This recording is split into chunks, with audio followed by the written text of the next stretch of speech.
우리 잘 알고 있는 타임스지가 있죠. 타임스지가 연말이 되면 그 한 해 주목할 만한 인물, 그래서 올해의 인물을 꼽습니다. 작년 2023년 올해의 인물 누군지 아세요? 바로 테일러 스위프트라는 여자 가수입니다. 왜 그 여인이 뽑혔는지 잘 모르시겠죠? 왜냐하면 그 여인이 우리 삶이랑 밀접한 관계가 없기 때문에 그렇습니다. 그렇다면 지난 100년 20세기 때 20세기를 빛낸 인물은 어떤 사람으로 꼽혔을까요? 그 사람 바로 아인슈타인입니다. 그만큼 20세기는 과학의 시대라고 분류만 합니다. 그래서 그렇게 뽑힌 것 같아요. 그렇다면 지난 1000년 동안 주목해야 할 그 인물은 누구였을까요? 그 사람 바로 구텐베르크입니다. 그런데 그런 인물들이 우리 삶이랑 연관이 있나요? 우리 삶에 밀접한 연관이 있고 영향이 있습니까? 없죠. 그러니 아무리 유명하고 올해의 인물로 뽑히고 100년을 대표하는 사람, 1000년을 대표하는 사람이라고 이야기할지라도 전혀 우리가 피부에 와닿지 않는 것입니다. 근데 인류 역사상 우리 인생에 꼭 영향을 미치는 한 사람이 있습니다. 그 사람은 누구인가 하면 바로 예수 그리스도이시죠. 예수님께서 이 땅에 오셨습니다. 그리고 예수님께서 십자가에 못 박히시고 또 죽은 지 사흘 만에 하나님의 약속대로 부활하셨습니다. 예수님의 십자가와 예수님의 부활은 우리 삶에 밀접하게 연결되어 있고 우리 삶에 영향을 미치고 있습니다. 그래서 우리가 오늘도 예수님의 십자가를 누리고 경험하고 있고 예수님의 부활도 누리고 경험하고 있습니다. 그런데 오늘 본문의 배경이 되는 고린도 교회는 이런 것들을 제대로 누리지 못하고 있었던 것 같습니다. 고린도 교회에 참 많은 문제들이 있었는데 그 문제의 중심을 보면 오늘 본문에 나온 대로 이 사람들이 예수 그리스도의 부활을 믿지 않았어요. 이 사람들이 예수 그리스도의 부활을 거부했습니다. 12절 보도록 하겠습니다. 그리스도께서 죽은 자 가운데서 다시 살아나셨다 전파되었거늘 너희 중에서 어떤 사람들은 어찌하여 죽은 자 가운데서 부활이 없다 하느냐. 사실 우리 신앙생활의 전부는 바로 부활입니다. 우리의 믿음의 전부는 부활이에요. 그래서 부활신앙이 우리에게 있어서 굉장히 중요한 요소입니다. 만약에 이것이 없는 삶은 어떻다라고 이야기할까요? 14절 보도록 하겠습니다. 그리스도께서 만일 다시 살아나지 못하셨으면 우리가 전파하는 것도 헛것이요 또 너희 믿음도 헛것이며. 부활이 없는 신앙 믿음은 뭐라고 지금 성경이 이야기합니까? 헛것이다. 아무것도 아니다 라고 이야기하고 있습니다. 우리는 부활 때문에 하늘의 신령한 복을 누리며 살아가고 있는 거예요. 부활 때문에 헛된 우리의 인생이 가치가 있어지는 것입니다. 그렇다면 이 시간 부활이 우리에게 약속한 세 가지가 있는데 그것이 무엇인지 함께 살펴보기를 원합니다. 첫 번째, 부활은 우리 삶에 하나님의 능력을 약속합니다. 부활이 없다라고 이야기하는 고린도 교회 성도들에게 부활이 있다라고 사도 바울이 이야기를 계속하고 있습니다. 오늘 본문에 보면 그래서 예수님이 다시 살아나셨다라는 이야기를 굉장히 많이 하고 있어요. 12절 보도록 하겠습니다. 그리스도께서 죽은 자 가운데서 다시 살아나셨다 전파되었거늘 너희 중에서 어떤 사람들은 어찌하여 죽은 자 가운데서 부활이 없다 하느냐. 부활이 없다라고 사람들이 이야기하니까 사도 바울이 뭐라고 이야기합니까? 예수님께서 죽은 가운데 다시 살아나셨다라고 이야기하고 있어요. 지금 예수님의 부활을 강조하고 있는데 그 부활 사실을 강조할 때에 사도 바울이 쓴 단어가 뭐예요? 예수님이 다시 살아나셨다라는 것입니다. 여기에는 두 가지 중요한 진리가 있습니다. 첫 번째 무엇인가 하면 예수님께서 진짜로 십자가에서 죽으셨다는 거예요. 어떤 사람은 예수님이 안 죽으셨다 이렇게 생각하는 사람도 있습니다. 기절했는데 혹 죽은 줄 알고 끄집어냈더니 다시 살아난 것이 사실은 죽은 게 아니고 기절한 것이다. 이렇게 생각하는 사람도 있는데 분명히 예수님께서 돌아가셨다라고 성경이 이야기하고 있어요. 또 두 번째 진리는 무엇인가 하면 그 돌아가신 예수님이 어떻게 하셨다는 거예요? 부활하셨다는 거예요. 다시 살아나셨다는 것입니다. 오늘 우리말 성경에는 예수님께서 살아나셨다라고 이렇게 번역을 하고 있는데 원어는 사실은 이게 수동태로 쓰여 있습니다. 지금 밑에 보는 영어 성경에도 수동태로 쓰여 있죠. 뭐라고 쓰여 있어요?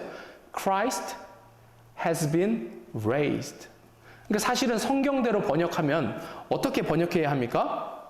그리스도께서 죽은 자 가운데서 다시 되살림을 받으셨다. 이렇게 쓰여야 합니다. 근데 여기에는 목적이 있는 거예요. 사실은 예수님이 되살아나셨다 해도 그 부활의 의미는 있지만 특별히 사도 바울이 여기서 예수님께서 되살림을 받으셨다라고 수동태로 쓴 이유가 있어요. 그것이 무엇인가 하면 부활에는 하나님의 능력이 있다는 것을 강조하기 위해서 그렇습니다. 죽은 예수님을 일으키시는 분이 하나님이시라는 거예요. 죽은 자를 일으키시는 분이 하나님이라는 것입니다. 그래서 부활에는 하나님의 능력이 있다라는 것을 지금 사도 바울이 강조하고 있는 거예요. 그와 동시에 보면 여기 현재 완료형으로 쓰여 있죠. 이것이 강조하는 것은 무엇인가 하면 예수님이 진짜로 살아나셨다라는 것을 또한 강조하고 있는 거예요. 우리가 어디에 사느냐가 굉장히 중요합니다. 그리고 누구 주변에 사느냐도 굉장히 중요해요. 왜냐하면 우리는 주변 사람들에 의해서 영향을 받아요. 그리고 주변에 있는 철학과 사조에 의해서 영향을 받기 때문에 그렇습니다. 고린도 교회 사람들은 그 당시에 헬라 철학에 굉장히 영향을 많이 받았습니다. 그래서 고린도 교회 성도들은 헬라 철학의 영향 때문에 몸의 부활을 믿지 않는 거예요. 그 당시에 그 지역에서 생각했던 것들, 그 지역에서 유행했던 철학이 그렇게 가르치기 때문에 그렇습니다. 그러니 육신의 부활이 없다라고 이 사람들이 계속해서 이야기하고 있는 거예요.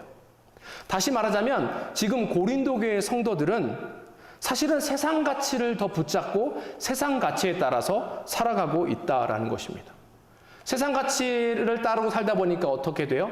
하나님의 능력을 경험하지 못하게 됐죠. 하나님의 능력을 부인하게 되는 거예요. 부활이 없다는 것은 하나님의 능력을 부인하는 것과 꼭 같기 때문에 그렇습니다. 그렇다면 이들은 예수님을 믿는다라고 신앙생활하고 있지만 하나님의 능력을 거부하고 부활을 믿지 않기 때문에 이들의 인생을 또 성경이 뭐라고 평가하는 거예요? 14절 다시 한번 보도록 하겠습니다. 그리스도께서 만일 다시 살아나지 못하셨으면 우리가 전파하는 것도 헛것이요 또 너희 믿음도 헛것이며.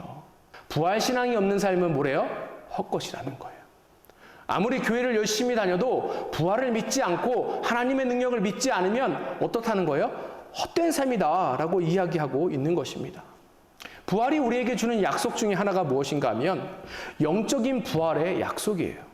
우리는 영적으로 죽어있는 상태에 있었습니다. 흑암 가운데 있었던 상태였어요. 그런데 예수님의 부활로 인해서 우리의 영안이 띄게 된 것이죠. 우리가 영적으로 부활하게 된 거예요. 영적으로 부활한 사람들이 누리는 것은 무엇인가 하면 이 땅에서 하늘나라의 삶을 사는 것입니다. 이것은 영적인 사람들만 누릴 수 있는 거예요. 영적이지 않은 사람들은 이 땅에서 하나님 나라를 결코 경험할 수 없습니다. 이 땅에서 하나님 나라의 삶을 경험한다고 이야기하는데 이것이 하나님의 능력이죠. 삶에 하나님의 능력이 나타나는 것이에요. 이것을 다른 말로 우리가 뭐라고 이야기하냐면 하늘의 신령한 복을 누린다라고 이야기하는 것입니다. 어떤 삶이 복받는 삶일까요? 어떤 삶이 복받는 삶이라고 생각하세요? 성경에서 복받는 삶이 무엇인지는 우리가 잘 알고 있는 팔복에서 얘기하는데 그 중에 몇 가지만 함께 보도록 하겠습니다. 마태복음 5장 3절입니다. 심령이 가난한 자는 복이 있나니 천국이 그들의 것이니요. 지금 사람들이 어떤 상황에 처해 있대요? 가난한 상태에 처해 있습니다. 세상적인 관점에서 보면 가난한 사람들은 복받은 사람들입니까? 아니면 복을 받지 못한 사람입니까? 복을 못 받은 사람이에요. 그렇죠? 잘 사는 사람들, 부자들이 복받았다고 생각하기 때문에 그렇습니다. 그런데 이 가난한 사람들이 자신의 삶을 자신의 힘으로 스스로 극복할 수 있습니까? 없습니까? 그들 스스로 해결할 수 없죠. 그래서 이들에게 하나님께서 어떤 능력을 베풀어 주시는 거예요? 천국을 주시는 거예요. 비록 가난한 사람일지라도 부활 신앙을 가지고 있는 사람들에게는 하나님께서 이와 같은 복을 내리셔서 풍성하게 하신다라는 것입니다. 또 마태복음 5장 4절 보도록 하겠습니다. 애통하는 자는 복이 있나니 그들이 위로를 받을 것이며. 지금 애통하는 자가 나와 있습니다. 슬퍼하는 자예요. 아파하는 자예요. 절망하는 자들입니다. 여러 가지 이유 때문에 그런 상황 가운데 있겠죠. 이들이 세상적인 기준으로 봤을 때 복받은 사람들입니까? 그렇지 않은 사람들입니까? 그렇지 않은 사람들이에요. 이들 역시 그들 스스로 무언가를 할 수 없는데 하나님께서 이들 가운데 오셔서 어떻게 하신다는 거예요? 이들을 위로해 주시는 거예요. 하나님의 풍성한 은혜가 이 애통하는 사람들, 절망 가운데 있는 사람들을 위로하시고 회복시키시고 일으키신다는 것입니다. 이것이 부활신앙을 갖고 있는 사람들에게 임하는 하나님의 능력인 거예요. 또 마태복음 5장 6절 보도록 하겠습니다. 의에 줄이고 목마른 자는 복이 있나니 그들이 배부를 것이며. 여기 줄인 사람이 있어요. 못 먹고 줄이고 힘든 사람이 있습니다. 이들을 입히시는 분이 누구라는 거예요? 하나님이시라는 거예요. 하나님께서 이들을 배부르게 하신다라는 것입니다. 이러한 하나님의 능력이 부활 신앙을 가지고 있는 사람들에게 임할 줄로 믿습니다. 마지막 마태복음 5장 10절 보도록 하겠습니다. 의를 위하여 박해받는 자는 복이 있나니 천국이 그들의 것입니다. 미움받는 사람이 있어요. 특별히 여기 마태복음 5장 10절은 예수님 때문에 미움받는 사람을 이야기하고 있는데 어떤 이유가 됐든지 간에 미움을 받고 외로이 혼자 아파하고 있는 사람을 하나님께서 친히 오셔서 위로해 주신다는 거예요. 하나님의 나라를 그들에게 더하신다는 것입니다. 이것이 우리가 누릴 수 있는 하늘의 복이라는 사실을 기억했으면 좋겠습니다. 사랑하는 성도 여러분, 여러분들은 이러한 부활의 능력을 오늘도 경험하고 계십니까? 우리가 매일매일 이와 같은 일들을 경험해야 할 것이에요. 매일매일 공급하시는 하나님의 은혜를 우리가 경험해야 합니다. 부활 안에 있는 성도들은 하나님께서 매일매일 입히시고 먹이시고 보호하시고 인도하시는 것들을 누리며 나아가야 할 것이에요. 이러한 경험이 우리 삶 가운데 가득 넘칠 때에 비록 우리의 삶이 헛된 인생들이라 할지라도 예수님의 부활로 인해서 우리의 삶이 가치가 있어지는 것입니다. 첫 번째, 부활은 우리 삶에 하나님의 능력을 약속합니다. 두 번째, 그리고 우리 삶의 보물을 약속합니다. 미국 사람들 처음 보는 사람한테 참 인사를 잘합니다. 그렇죠? How are you? 이렇게 물어봐요. 그럼 우리는 뭐라고 대답합니까? I'm fine, thank you, and you? 이렇게 이야기합니다. 그냥 기계적으로 대답하는 거예요. 근데 어느 웹사이트를 보니까 모르는 사람께 물어봤을 때 그냥 good 이렇게 이야기한대요. 그렇죠? good. 근데 그게 진짜 좋다는 얘기가 아니래요. good 이렇게 얘기하면 그냥 so so예요. 근데 만약에 so so 얘기하면 조금 좋지 않은 거예요. 진짜로 안 좋더라도 그렇게 다른 사람 앞에서 이야기하지 못한다라고 이야기합니다. 삶에는 희노애락이 있죠. 기쁜 일이 있으면 슬픈 일도 있고 여러 가지 일이 있습니다. 근데 우리의 삶을 되돌아보면 기쁨이 많습니까? 슬픔이 많습니까? 행복함이 많습니까? 고통이 많습니까? 네, 지금 5살짜리 꼬마가 슬픔이 자기 삶에 많다고 이야기합니다. 근데 이것은 당연한 반응이에요. 왜 그런가? 우리가 인생이 괴롭고 힘들고 어렵다라고 느끼는 이유가 있어요. 그것은 우리의 인생이 내 뜻대로 되지 않기 때문에 그래요.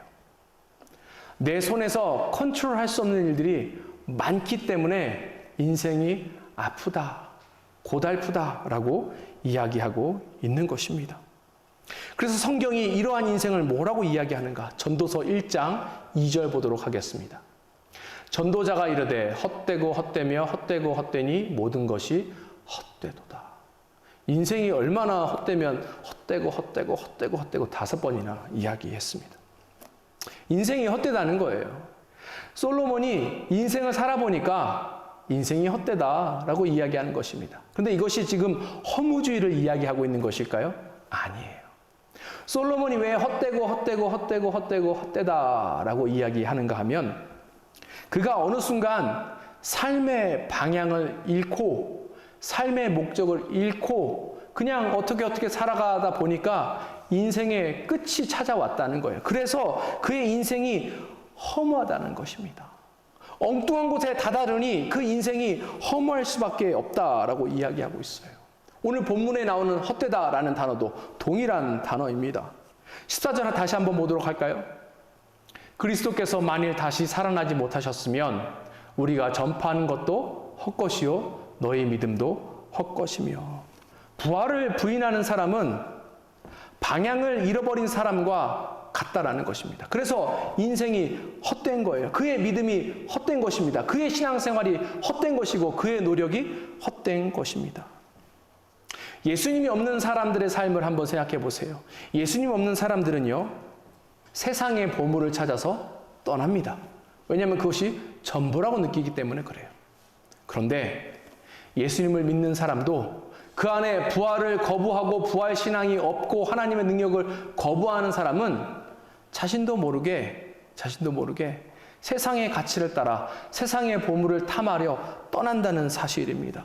고린도 교회가 그와 같은 일을 지금 겪고 있는 거예요. 고린도 교회가 세상 가치를 따르다 보니까 교회 안에 불법이 난무합니다.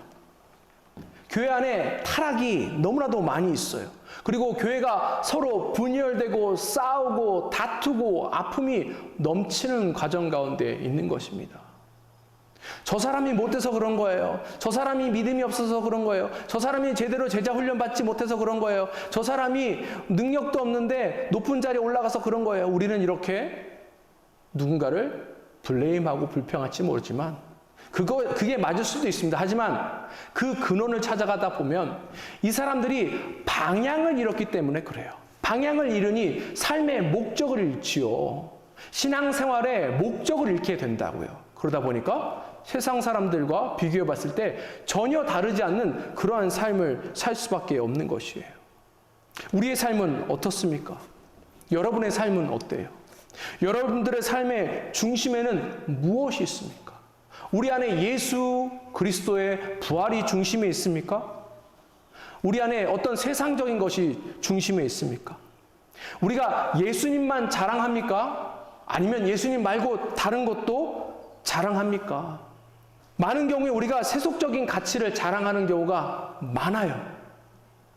누가 믿음이 좋아졌대더라. 그거 부러워하는 사람 있습니까? 아이고, 어떤 권사님 은혜 받았나 봐. 갑자기 믿음이 좋아졌어. 그러면 그거 보고 아이고, 내가 믿음이 제일 좋았어야 되는데 어떻게 저분이 나보다 더 믿음이 좋으나. 나는 더 열심히 믿어가지고 더 믿음이 좋아질 거야. 이런 분 제가 거의 못 봤습니다. 거의 못 봤어요. 우리는 예수님 없는 곳에 늘 마음이 가 있고 그것을 그래서 자랑하려고 해요. 자식이 잘 나가면 우리 자식 잘 나간다. 그런데 차마 우리가 신앙인이니까 대놓고 그런 얘기를 못하니까 거기다가 자꾸 하나님 붙이죠. 아유, 하나님이 은혜 주셔가지고 우리 자식 잘났습니다. 그럼 만약에 어떤 사람의 자녀가 내세울만한 게 없으면 하나님이 그 사람은 안 사랑하는 거예요? 그 사람에게는 복을 안 주십니까? 그런 것이 아니잖아요. 우리 안에 그런 것들이 많다라고요. 성도들이 자신의 교회를 자랑할 때 무엇을 자랑해요?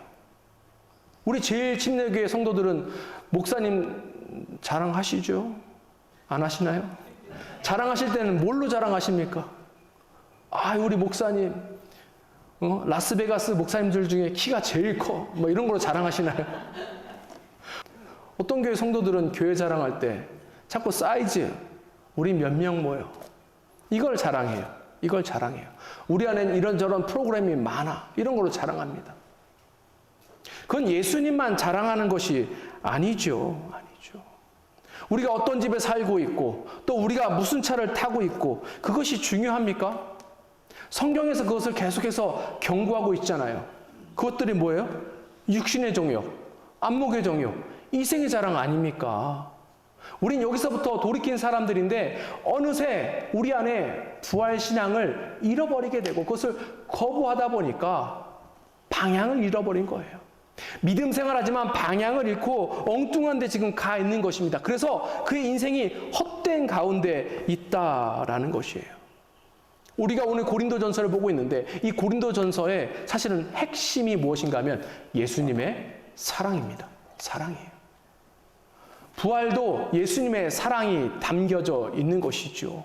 십자가도 예수님의 사랑이 담겨져 있는 것이죠. 이 예수님의 사랑은 무슨 사랑입니까? 헌신의 사랑이잖아요. 헌신.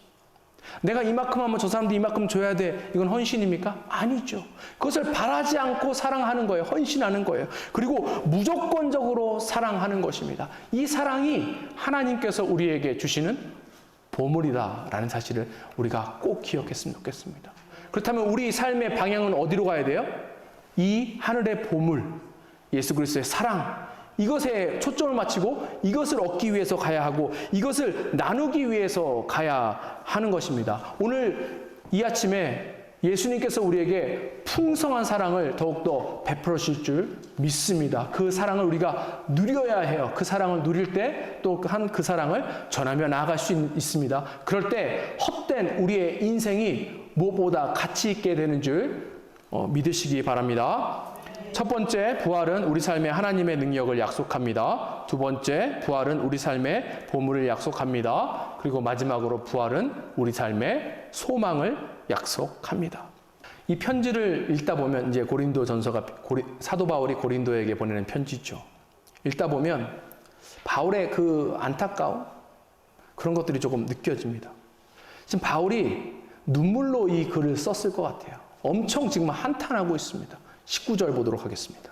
만일 그리스도 안에서 우리가 바라는 것이 다만 세상의 삶뿐이면 모든 사람 가운데 우리가 더욱 불쌍한 자이니라. 우리가 어떤 상황에 있대요?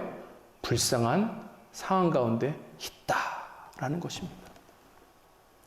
고린도 교회 성도들의 삶이 너무나도 불쌍하다는 거예요. 왜 불쌍합니까? 부활을 거부했기 때문에 그렇죠. 부활을 믿지 않았기 때문에 그의 인생이 불쌍한 가운데 있는 거예요. 왜 그런가? 부활을 인정하지 않는다는 의미는 죽음 이후의 삶을 인정하지 않는다는 것과 동일합니다. 그렇죠? 우리가 예수님의 부활을 믿는 것은 그로 인해서 우리도 죽은 이후에 부활해서 하늘나라에 가는 것을 이야기하는 것이지 않습니까? 그런데 만약에 부활을 거부해요. 부활을 인정하지 않아요. 그러면 우리가 죽어서 가는 그 세상도 인정하지 않게 되는 것입니다. 만약에 그렇게 될 경우에 그러면 사람들이 어떤 삶에 집중할까요? 지금 살고 있는 현세만 집중하며 나아갈 수밖에 없는 거예요. 그러다 보니까 사람들의 삶의 태도가 어떻습니까? 지금 이 순간을 위해서만 사는 거예요. Here and now. 지금이 중요하다. 지금 먹고 즐기고 지금 여기서 누릴 거 다 누리자. 여기가 천국이다. 다른 곳엔 천국이 없다. 이렇게 이야기하는 것이에요. 요즘 세상이 다 이런 관점에서 살고 있지 않습니까? 대부분의 사람들이 다 이것이 중요하다고 생각하고 살고 있어요. 그렇죠?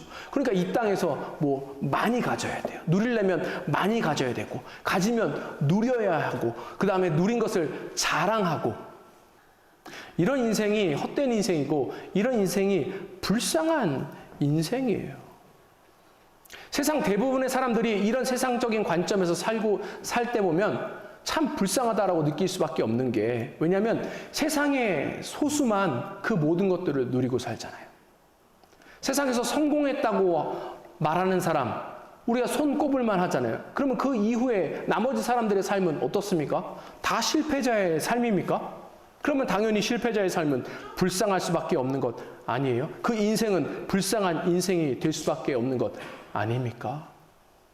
오늘 이 사도 바울이 오늘 본문에서 예수님이 부활하셨다라고 이야기하고 있을 때 예수님을 지금 뭐라고 부르고 있어요? 예수님이 부활했다고 이야기합니까? 아니죠. 그리스도가 부활했다라고 이야기해요. 예수님이 부활하셨습니다라고 써도 사실은 무방해요. 그런데 굳이 사도 바울이 그리스도라는 단어를 썼으면 그 쓴 이유가 있는 것입니다. 그것이 무엇인가 하면 그리스도는 메시아를 헬라어로 번역한 것이 그리스도예요. 그러면 이 메시아는 무슨 뜻인가 하면 기름 부음을 받은 자라는 뜻입니다. 구약에 기름 부음을 받은 직분이 3개가 있습니다. 첫 번째는 대제사장, 두 번째는 왕, 세 번째는 선지자입니다. 이 3명이 이 3 직분이 기름 부음 받은 자들이에요. 그러면 성경적인 관점에서 보면 이 3 직분은 다 메시아입니다. 그렇죠? 다 메시아예요. 다윗도 메시아, 솔로몬도 메시아, 수많은 왕들 다 메시아입니다. 우리가 알고 있는 선지자들도 다 메시아고 또 제사장들도 다 메시아예요. 그런데 이 사람들이 지금 우리 삶의 메시아라고 우리가 이야기해요? 그렇지 않죠. 왜 그런가 하면 중간에 이 메시아라는 개념이 바뀝니다. 어떻게 바뀌냐면 종말 구원자로서의 역할로 이 개념이 바뀌게 돼요. 그래서 예수님이 이 땅에 오실 당시에 메시아다라고 이야기하면 사람들이 어떻게 이야기하냐면 인류의 종말을 구원할 자라고 이해하기 시작하는 거예요. 예수님이 그리스도다라고 이야기하는 것은 예수님이 인류의 종말을 구원할 수 있는 그리스도다, 메시아다라는 것을 의미하고 있기 때문에 그렇습니다. 이것을 지금 설명하는 것이 20절에 또 나와 있어요. 20절 보도록 하겠습니다. 그러나 이제 그리스도께서 죽은 자 가운데서 다시 살아나사 잠자는 자들의 첫 열매가 되니라. 첫 열매, 이게 무슨 의미일까요? 첫 열매가 되셨다는 게 무슨 의미일까요? 이것을 이해하기 위해서는 이 당시에 이스라엘의 절기에 대해서 우리가 잘 알아야 합니다. 예수님께서 언제 돌아가셨어요? 6월절 전날에 돌아가셨어요. 그렇죠? 그리고 6월절 다음 날에 부활하셨습니다. 6월절 다음 날은 그 유대 절기로 봤을 때 초실절이에요. 초실절이 무엇인가 하면 첫 열매, 첫 소산물을 얻고 하나님 앞에 감사하며 나아가는 그 날입니다.